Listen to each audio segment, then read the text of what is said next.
বনে যাওয়ার কথায় আরজান এক পা পেট পুড়ে নাস্তা খেয়ে বনে মধু কাটার জন্য তৈরি হলো। ধনাই, আরজান ও কফিল।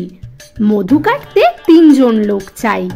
একজন চটমুড়ি দিয়ে গাছে উঠে কাস্তে দিয়ে চাক কাটে, আর একজন লম্বা কাঁচা বাঁশের মাথায় মশাল জেলে ধোঁয়া দিয়ে মৌমাছি তাড়ায়, আর তৃতীয় জন একটা বড় ধামা হাতে চাকের নিচে দাঁড়ায়, যাতে চাক কাটা শুরু হলে সেগুলি মাটিতে না পড়ে ধামার মধ্যেই পড়ে।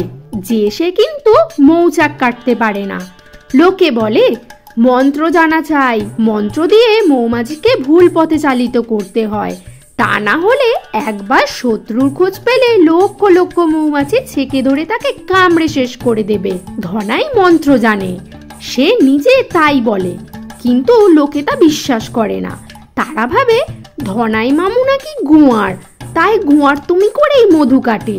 দলের সঙ্গে একটা কলসও থাকে, একটা চাক কাটা হলে মধু ঝেড়ে তাতেই বোঝাই করা হয়। মধুর চাক খুঁজতে খুঁজতে গভীর বনে কোথায় গিয়ে হাজির হতে হবে তার কোনো ঠিকানা নেই। শীতের শেষে সুন্দরবনে নানা গাছে ফুল ধরেছে। গরান গাছের ছোট ছোট ফুল, হলদে রং। সকাল থেকে ফুলের গন্ধে, হলুদ রঙে আর মৌমাছির কুঞ্জনে বন মেতে উঠেছে। ঝিরঝিরে বসন্তের হাওয়ায় ওদের 3 জনের মনে ফুর্তি আর ধরে না। ডিঙি করে অনেক দূর বনের ভিতর গিয়ে 3 জনে ডাঙায় উঠেছে। মনের আনন্দে একটার পর একটা মধুর চাক কেটেই চলেছে। মধুতে কলসি প্রায় ভর্তি হয়ে উঠল। মধুর চাক পেলে অবশ্য 3 জনের কাজ ভাগ করাই আছে, কিন্তু তার আগে সবাইকে চাক খুঁজে বেড়াতে হয়। চাক খুঁজবার পন্থা হলো মৌমাছি ফুল থেকে মধু নিয়ে কোন দিকে ছুটে চলেছে তা লক্ষ্য করা এবং তার পিছু পিছু সেদিকে যাওয়া। এইভাবে খুঁজতে গিয়ে 3 জনের প্রায় একত্রে থাকা সম্ভব হয় না, এদিক ওদিক ছিটকে পড়তেই হয়। তখন 3 জনে এগিয়ে চলেছে প্রায় এক লাইনে। ধনাই সবার আগে, বাঁ হাতে কাস্তে আর চট, মাথায় মধুর কলসি, আর ডান হাতে একটা মোটা লাঠি। সারা বনে শুলো ডিঙিয়ে তার ফাঁকে ফাঁকে পা ফেলতে গিয়ে হোঁচট খাবার সম্ভাবনা, হয়তো তাতে কলসিটা পড়েও যেতে পারে। তাই হোঁচট সামলাবার জন্য ধনাই একখানা লাঠি নিয়েছে। তার সামনে একটা ট্যাঁক, দুটো ছোট ছোট নদী মিশবার ফলে একটা ত্রিভুজখণ্ড তৈরি হয়েছে। এই ধরনের ত্রিভুজ আকারের জমিটাকে ট্যাঁক বলে সবাই জানে। ট্যাঁকের দিকে সামনেই একটা গরান গাছ, তার ওপাশে হেদো বনের ঝোপ।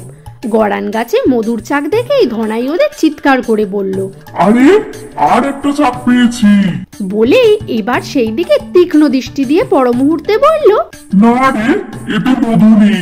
ট্যাঁকের মাথার দিকে আর না এগিয়ে ধনাই বাঁ হাতে সোজা পথ ধরলো।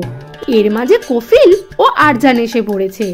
আরজান তো কিছুতেই বিশ্বাস করতে চায় না, তাই সে বলল, ধনাই মামু বললে কি হবে, মধু কিন্তু হলেও হতে পারে।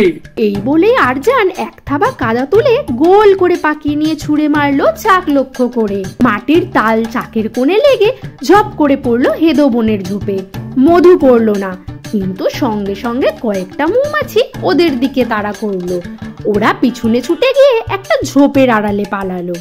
এদিকে ধনাই খানিকটা এগিয়ে এসেছে। তার সামনে 3-4 হাত চওড়া একটা শিশে, অর্থাৎ ছোট সরু খাদ। কলসি মাথায় নিয়ে কি করে লাফ দিয়ে শিশে পার হবে তাই তার সমস্যা। তার দীর্ঘ লাঠিখানা সাঁকোর মতো করে এপার ওপার ফেলে দিল। এবার সামনের বাঁশের মতন সরু তবলা গাছটা ধরে শিশে পার হবার জন্যই তৈরি হয়েছে। পার হলেই সে কফিল ও আরজানকে ডেকে বলবে এমনি করেই পার হবার জন্য, কিন্তু ওদের সাড়া পাচ্ছে না কেন ভেবেই সে একবার পিছনে তাকাবার চেষ্টা করলো, কিন্তু তাকাবার অবকাশ ধনাই পেল না। বিকট হুঙ্কারে বাঘ ঝাঁপিয়ে পড়লো তার উপর। সে হুঙ্কারে বন কেঁপে উঠল থরথর করে। আর জানো কফিল ঝোপের আড়ালে হতভম্ব। তাদের কথা বলার শক্তি নেই, মরবারও কোনো শক্তি রইল না, পালাবার বা এগোবারও না। এদিকে ধনাইকে লক্ষ্য করে ঝাঁপ দিলেও বাঘ গিয়ে পড়ল সেই তবলা গাছের ওপর, যে গাছটা ধরে ধনাই শিশে পার হতে চেয়েছিল। ধনাইকে ডিঙিয়ে বাঘের মাথা ওই গাছটাতে ঠোক্কর খেলো দুর্দান্ত বেগে। মাথায় আঘাত খেয়ে বাঘ উল্টে গিয়ে পড়ল ধপাস করে শিশের ভেতর। তবলা গাছটা বাঘের থাবা থেকে ধনাইকে বাঁচালো বটে, কিন্তু তাকে বাঘের লেজের বাড়ি খেতে হলো সপাত করে। লেজের বাড়ি তার মাথায় মধুর কলস পড়ে গেল।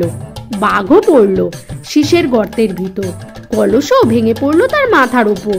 বাঘের সারা নাকে মুখে ছিটকে পড়লো মধু, আর মধু পড়তেই বাঘ চোখ মুখ কুঁচকে বেজায় ফুটফুট করতে লাগলো।